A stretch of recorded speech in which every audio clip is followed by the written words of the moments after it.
Small business owners who owe the city fines may soon get a break. City Hall is in the process of negotiating an amnesty program for small businesses that together owe the city about $150 million in unpaid fines. The details are still being hashed out, but who better to ask about these details than one of the architects of the plan, City Council Speaker Quinn. We're delighted you're here. Thank you. So under this new plan that you're working out, would the small business owners who owe money be off the hook entirely? Well, it depends.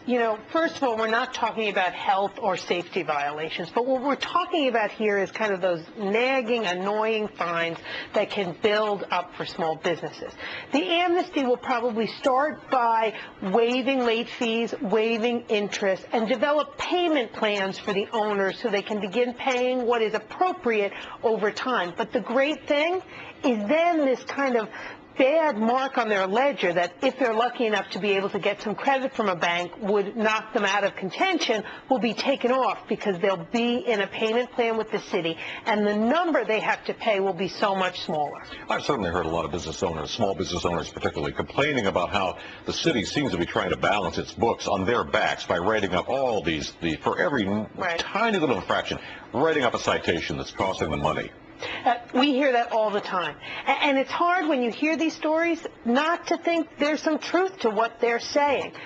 That reality is why in the fine amnesty program, we're also drafting legislation. Whenever we pass a bill, we have to do a fiscal impact statement. How much does it cost?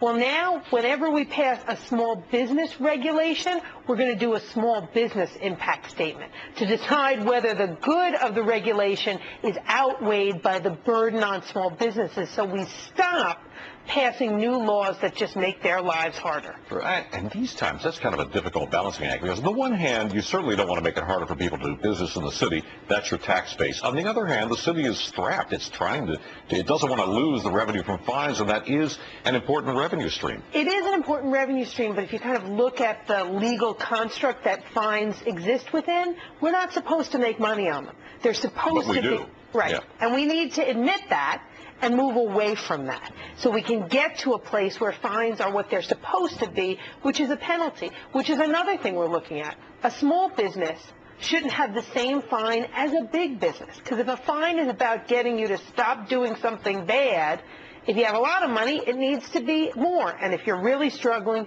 it can be a smaller amount but have the same impact.